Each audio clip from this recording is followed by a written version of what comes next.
Hey everyone, welcome back to the shop. The night is quiet. The only sound is the low electric hum of the old fluorescent lamp hanging above the bench and that deep, familiar smell of dust, oil, and decades old wood that never really leaves these walls.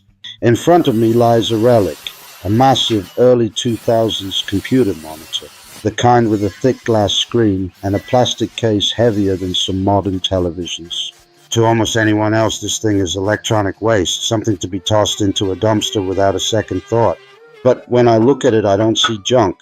I see a perfect 250 millimeter disc of crystal clear acrylic that has been hidden from the world for 20 years, just waiting for the moment it gets to spin again. There's something almost sacred, almost meditative about rescuing objects the rest of the world has already written off.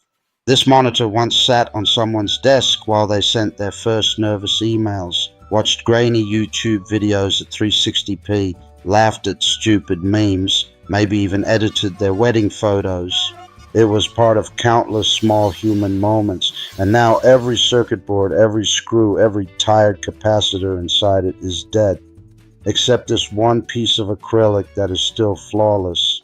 Tonight, that forgotten piece becomes the heart of a real workshop machine, a disc sander that will quietly, faithfully smooth wood long after both it and I are gone. We're not building this because I can't afford a factory-made sander. We're building it because only when you take trash in your hands, cut it, weld it, balance it, and finally hear it roar to life, do you truly understand what a tool actually is. A tool is not a product. A tool is a conversation between you, the material, and time itself.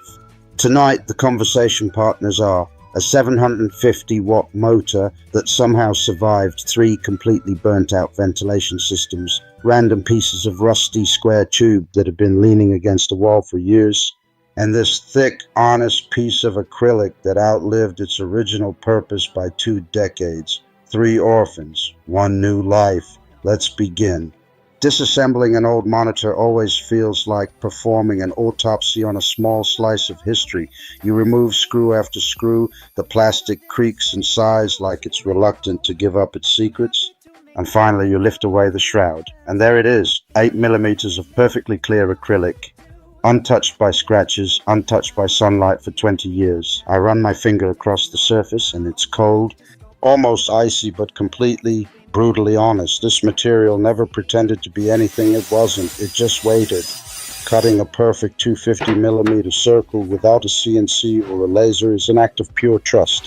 Trust in the blade not to wander, trust in your hands not to shake, trust in the acrylic not to crack under pressure. You draw the circle the old school way, find the center with a compass and a steady pulse, and then you guide the blade slowly, breathing with the machine. When the disc finally drops free, it lands on the bench with a soft, satisfying thud, the exact sound something makes when it is born for the second time. Down on the floor waits the motor. It looks tired, covered in dust and old grease, but when I cleaned the bearings last week, it spun as smoothly as the day it left the factory. 750 watts, 2800 RPM, raw, uncomplicated power. Enough to turn impatience into dust in seconds. I build the frame from 20 by 20 square tube that has been rusting peacefully behind the garage since who knows when. I cut, I weld, I grind, I paint everything matte black so the machine almost disappears into the shadows and only the spinning disc remains the star of the show. Every extra gram, every unnecessary bracket I leave out. The secret to any good homemade tool is ruthless minimalism. Include nothing that doesn't have a reason to exist. Less is never lazy when it's honest. The work table is made from another piece of acrylic, thinner this time, almost delicate, but still strong enough to take real punishment. I cut a precise slot so the disc can rise through it like the moon through clouds. Then I add the angle adjustment, a couple of slotted brackets, a wing nut, and suddenly it tilts smoothly from 0 to 50 degrees. Nothing here is over-engineered, nothing is fragile. It's crude, honest, and accurate to within half a degree, exactly what you need and not a single thing. Across the entire face of the big disc, I glue industrial-grade hook and loop. When the first sheet of 80 grit abrasive rips onto it, the sound is pure commitment, like tearing open a letter you already know will change everything. Under the table, I weld a simple 50mm dust port aimed directly at the point where wood meets grit.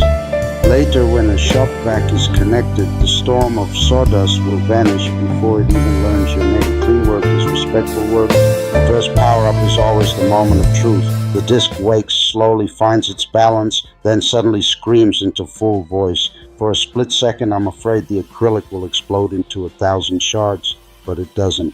It just sings. I take a rough piece of oak that has been sitting in the corner since last winter and press it gently against the spinning surface.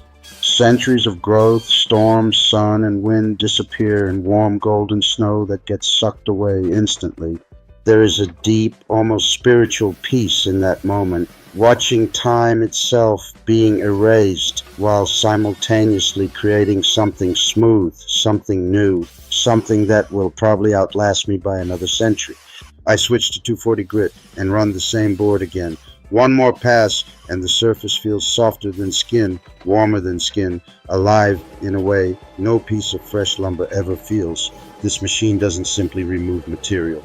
It removes noise from life. It removes hurry. It removes every excuse we ever had for doing things halfway. Real smoothness is never an accident. It is thousands and thousands of tiny, deliberate